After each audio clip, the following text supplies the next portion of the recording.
Hey there, HorseCenter fans. Matt and I are back with another exciting edition of the show. Matt, we're talking Kentucky Derby prep races and big doings down in Florida. That's true, Brian. We are back from our very brief hiatus, and we have got a heck of a Derby prep at Fairgrounds to talk about. 14 horses. Wow, what a head scratcher, Brian. That's going to be a good betting race, and then we talk Pegasus Turf right here now on HorseCenter.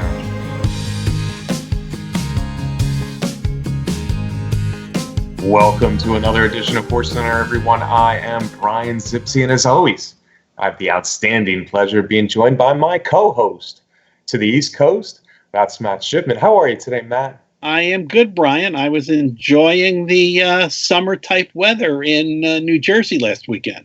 Yeah, we had some warm weather here in Kentucky as well, my friend. But we are talking business now. It's been over a week since we did the show, Matt. So I think we're both itching to go. We're both fresh and ready. We're both probably going to show speed. So let's get to it, Matt.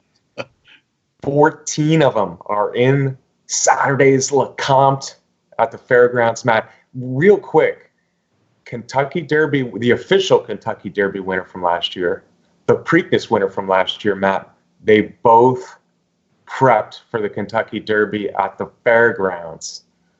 Let's look at this Lecomte. It's early, but I think it's a very good Kentucky Derby prep. Yeah, Brian, you are right. Looking at the Lecomte, and it's one of the early Kentucky Derby prep races, it does have a pretty good history over the years and back to the early part of this 21st century of horses who have gone on and done some nice things in the Triple Crown races. But wow, Brian, is this Lecomte with the 14 horses it's really a snapshot of what's going on the Derby Trail right now with the big name horses not running, and then wide open, a lot of connections, taking shots in this Lecomte to see if they've got a horse that maybe is worthy to continue on the path to the first Saturday in May. Yeah, well, we love to see this 14-horse field, folks. If you pick a winner here in the Lecomte, you should get some odds because this race really looks like a race where the favorite shouldn't be lower than 4-1 or so, Matt.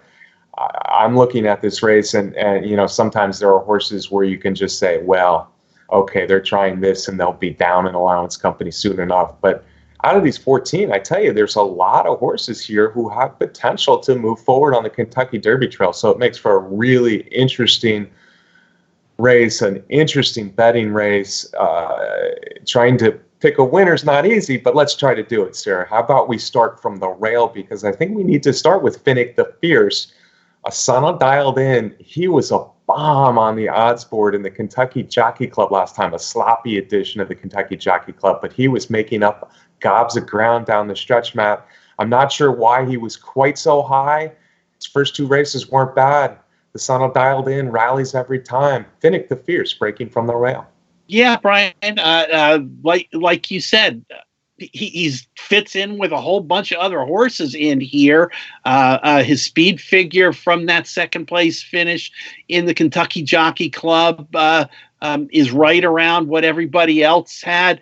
87-1. It was on a sloppy track. Kind of reminds me of some of those bombs that we had in the early races on the Derby Trail last year.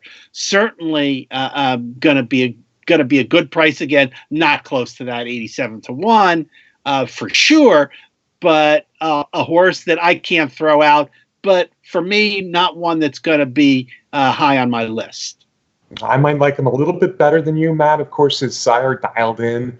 Certainly made some noise on the Derby Trail several years ago. And I tell you what, there's a lot of horses who want to be on or near the lead in this race, and Finnick the Fierce is one of the proven ralliers in here. Looking back, I kind of like what he did in his first two starts, and then obviously the Kentucky Jockey Club is one where you say, okay, this horse has some class. Throw him out at your own peril in here, folks. I think he's an interesting exotics play for sure. Number 2, Matt, is Mr. Monomoy. Now, Mr. Monomoy comes from the Brad Cox barn. He's a son of Palace Malice, but I think people know Mr. Monomoy a little bit better as Monomoy Girl's half-brother. Yeah, so yeah, certainly that Monomoy name from the Saul Kuman Monomoy partnership group always grabs people's attention because of all of their success. Like you said, a son of Palace Malice, and I think it's pretty clear that these Palace Malices are liking extra distance. That should be a good thing. This horse won his second start at Churchill Downs and then was beaten just by a head in a really quality, tough allowance race that was won by Lynn's Map, who is in this race, and Monomoy Girl beat another horse who was also in this field. So only 3 starts. The first and second, I think, were quality, and like I said, speed figures very similar to what 7, 8, 9 horses have in this race. Yeah, Matt, I'm actually a little worried that he gets bet a little bit more than he would have if he wasn't Monomoy Girl's half-brother, but I do like him in here. I tell you what, I liked his win. Second start out, as you said, Churchill Downs was an impressive win. Stretching out to a mile 16th, like you talked about last time, it was a very good allowance race. Good horses in there. Mr. Monomoy, I thought, ran a very good race, only getting beaten ahead late in that race. That was a sloppy track as well. I think that experience at a distance will do him a world of good. I certainly believe in Brad Cox having his horses ready, and Mr. Monomoy, I think, got an ideal prep. He also gets a much better post position, I would think, than Lynn's Map drew. We're going to talk about him a little bit, but he's out in 14. So Mr. Monomoy, certainly one I give a big chance in here. Next horse I want to talk about, Matt, on this loaded Lecomte is the 4, and that's Scabbard, son of More Than Ready. Matt, he was second in races like the Saratoga Special, the Iroquois at Churchill Downs, went out to the Breeders' Cup. Didn't run big, but he was 4th in the Breeders' Cup Juvenile last time. Yeah, interesting horse in here because it's hard to know what to do with all of those close finishes. But hey, he's got graded stakes experience, 3 graded stakes races, and that's not anything you can say about most of the horses in this field. Got some good earnings in there, some quality. I think this is a horse that trainer Eddie Keneally is a bit high on. He has an 87 Beyer speed figure, which is the highest speed figure that any horse in this field has earned. So just because of that experience and in those quality races, Scabbard is probably going to be one of those horses that I guess possibly could be favorite or in that group of 3 or 4 horses that are going to be around 4-1, 5-1, 6-1, but certainly one that merits serious consideration for the win spot. Yeah, and for me, I'm wondering what the odds are going to be on Scabbard. I would watch the odds board a lot in this race, and Scabbard is one of the horses I would watch the odds board with, because if he does drift up, he is the most accomplished 2-year-old easily in this field, even though he's not a stakes winner. He's second in those graded races at Saratoga Churchill, 4th in the Breeders' Cup. He's had about 2.5 months since the Breeders' Cup. He's not going to be my top or even one of my couple top picks, but you have to respect him. And with all these horses to bet, if he does drift up, another horse to watch. Let's jump to the 7, lucky number 7, Matt, an undefeated son of Speightstown. We're talking about Halo again from the barn of Steve Asmussen. Asmussen's got a few in here. This horse has looked good in only 2 starts. Yeah, Asmussen has 3 in the race, as is his way in a lot of these early Derby prep races. He has so many good 2-year-olds in his barn, and he gives them their shot to see if they are possible Kentucky Derby contenders. It is worth noting that even with all of the Asmussen entries over the years, he hasn't won this race in more than 10 years. But Halo again, 2 for 2, a maiden winner. And then because he is a Canadian bred, an Ontario bred, they shipped him up to Woodbine to run in the restricted Coronation Futurity, restricted to Ontario breds, and he won that race too. Neither of his races, maiden win or that race at Woodbine, earned particularly noteworthy speed figures. Yeah, if I had to pick one to be favored, it might be Halo again. Asmussen gets bad. He's undefeated. His maiden race at Churchill was good. And then he went up and he stretched out. This Lecomte is 1.1 miles. Some of the horses in the race haven't been that far yet. Halo again ran 9 furlongs in the Coronation Futurity.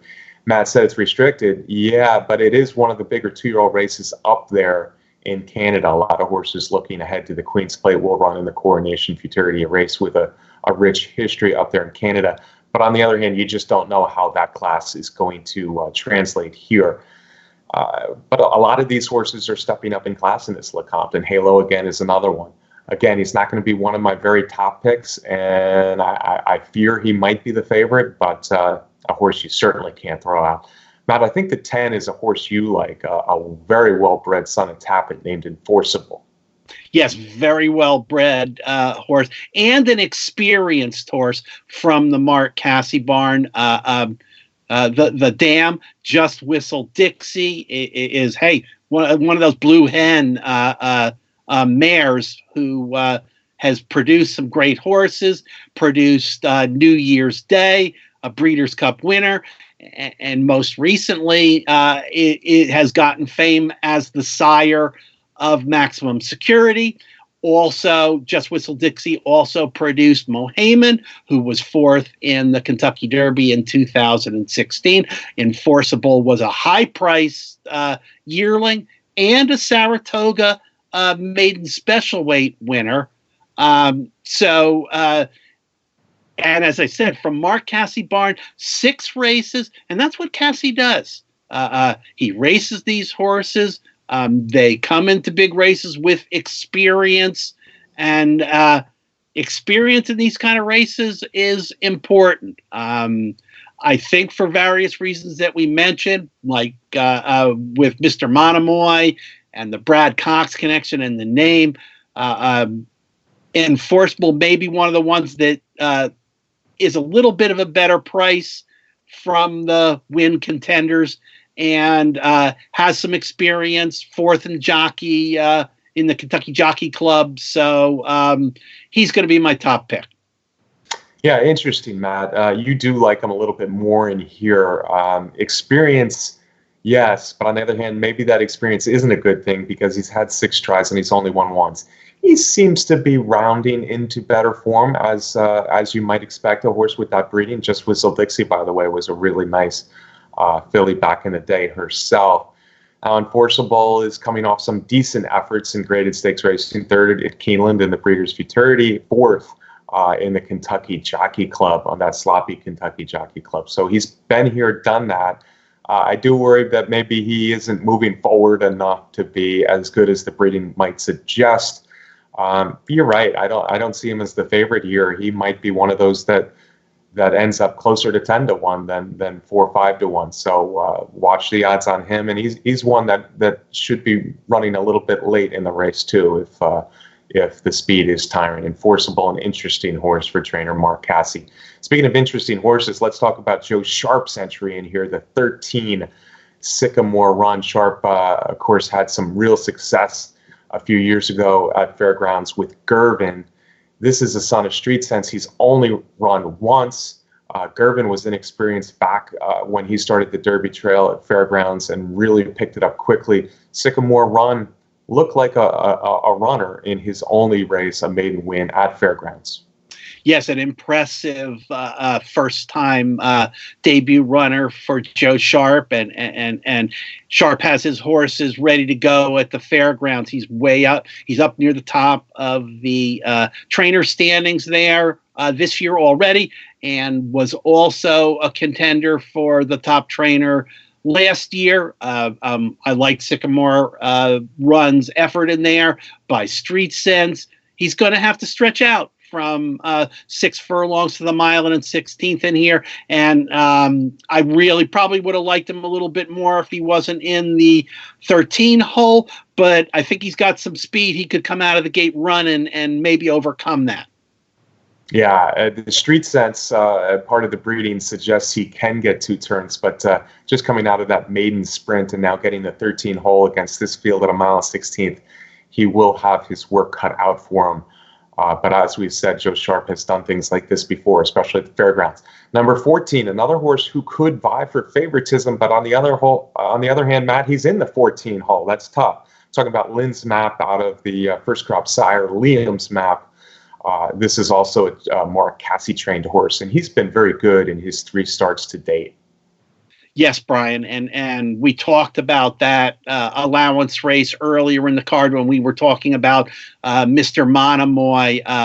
Lynn's Map was an impressive winner of that allowance race at Fairgrounds, so he's got a race over the track. He broke his maiden at Churchill Downs, and again, that was an impressive effort for Mark Cassie. I'll be honest with you, if it wasn't for the 14 post position, he probably would have been my top pick.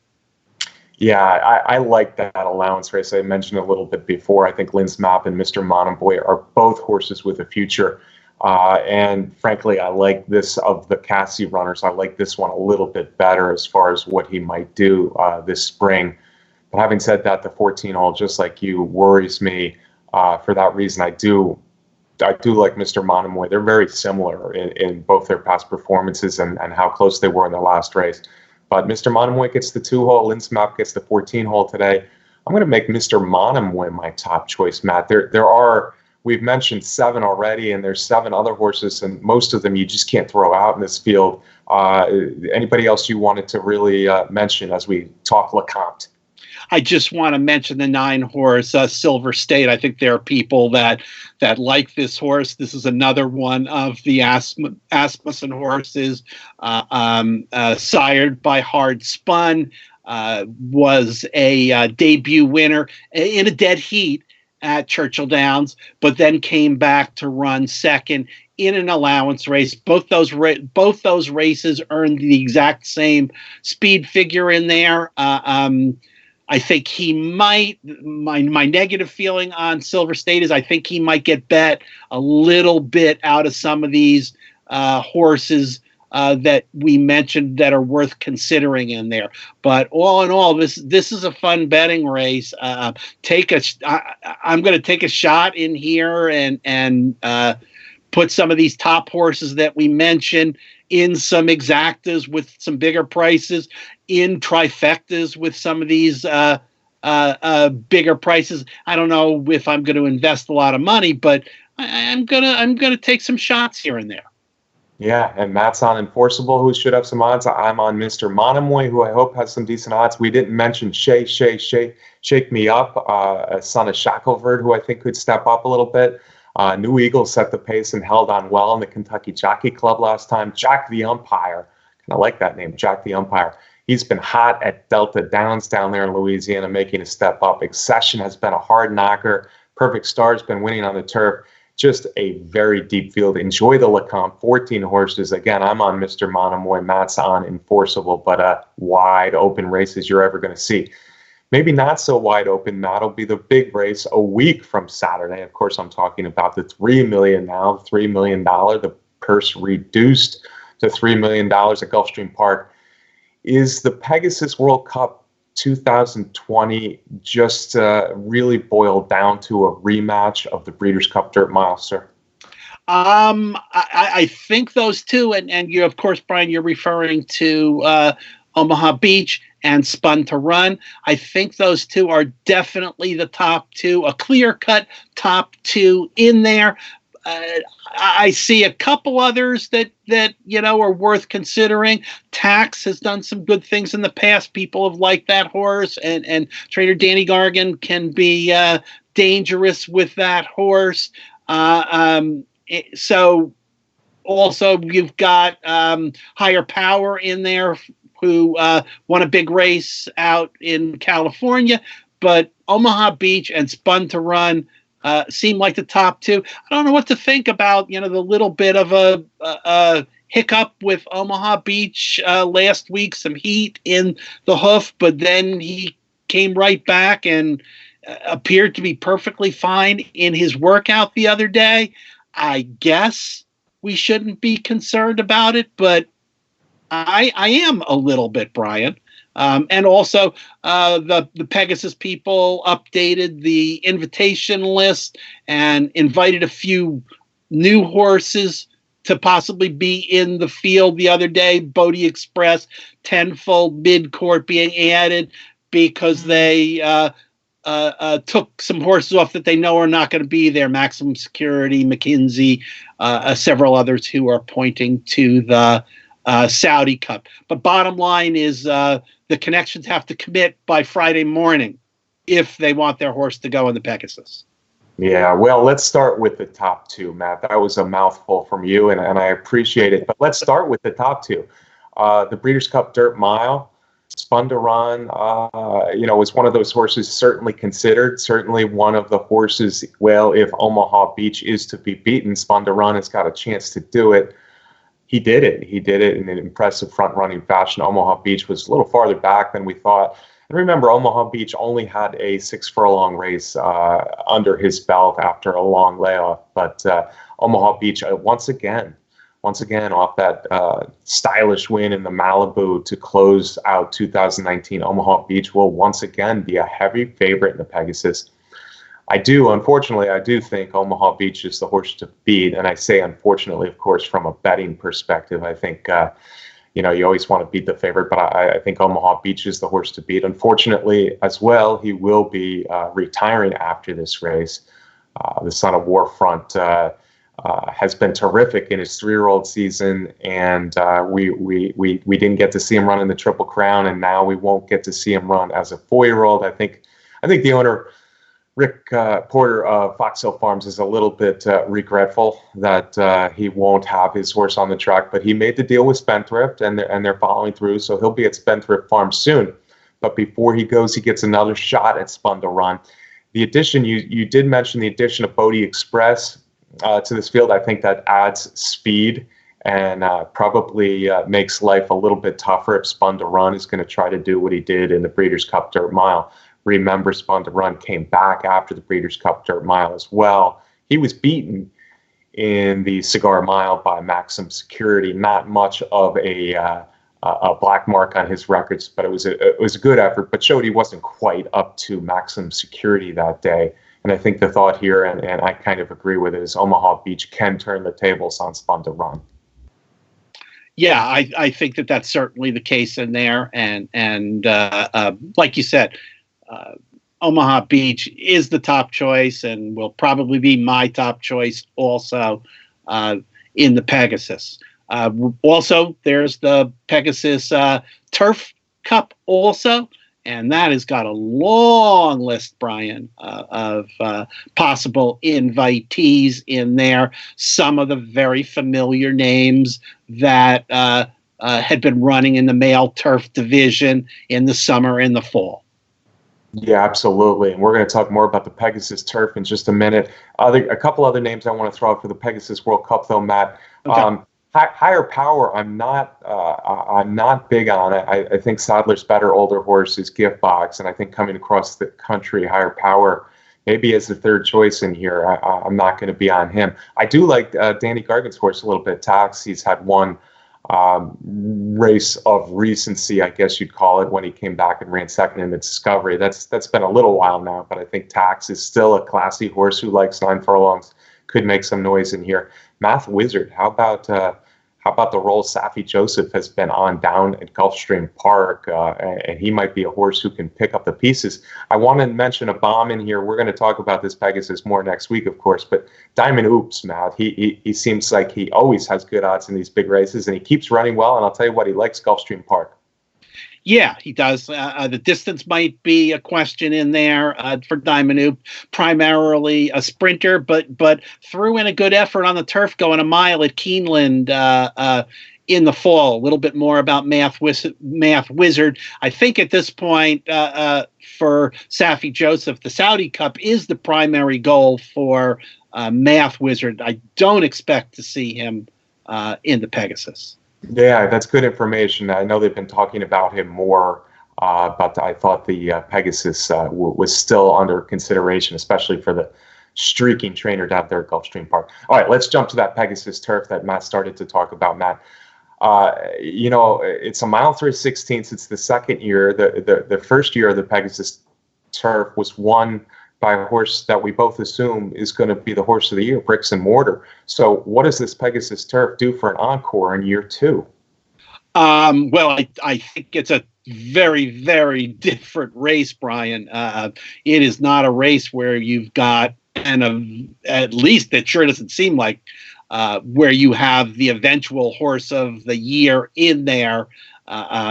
Chad Brown, who was the trainer of Bricks and Mortar, has 3 horses that are possible in there, but quite frankly, they are not Chad's top level runners. So, but you can never discount Chad Brown runners in there.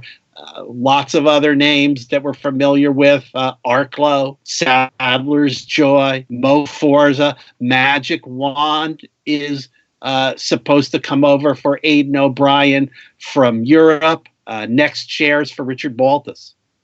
Yeah, and that's just a few. There are more on this list.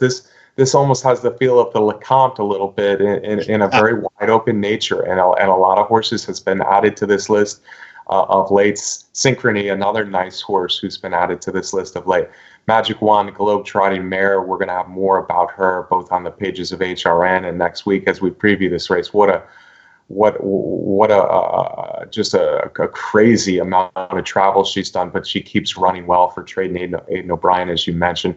And Arklow, people who watch this show for the last couple of years know that I have always liked Arklow, a hard-knocking horse from Donegal that I think will be one of the horses to beat. And here, Sadler's Joy has been another one of those type of hard-knocking horses. Channel Cat.